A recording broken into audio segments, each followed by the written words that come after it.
नमस्कार. आता नीट नमस्कार करता येत नाहीये. हे हातात माझ्या बदामासारखं जे दिसतंय त्या बिया आहेत, ऍक्च्युअली करंजच्या बिया आहेत.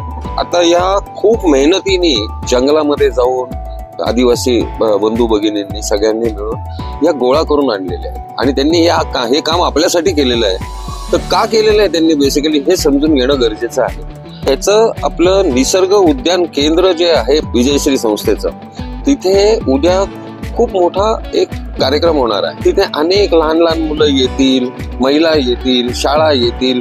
हे सगळे लोक मिळून त्याचे सीड बॉल्स बनवणार आहेत. तर आता हे सीड बॉल्स कशासाठी बनवणार आहेत का जिथे जाऊन आपल्याला झाडं ऍक्च्युअल लावता येत नाहीत, त्या ठिकाणी जाऊन सीड बॉल्स आपण डिस्पर्स करणार आहे, जेणेकरून तिथे नंतर एक जंगल बनण्याची नॅचरल प्रक्रिया जी असते त्याला आपण निसर्गाला मदत करण्याचा विचार करतो आहे. धन्यवाद.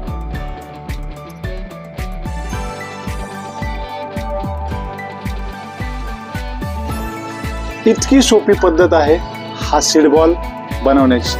ही सगळी बियाणं आमचे सगळे व्हॉलंटियर्स आता काम करत आहे आणि ही नाशिक निसर्ग संवर्धन केंद्रात असलेली माती मी सगळे तुमची वाट बघतोय.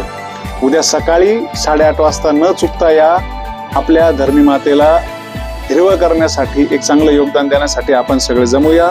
नाशिक निसर्ग संवर्धन केंद्रात आम्ही वाट बघतोय. धन्यवाद.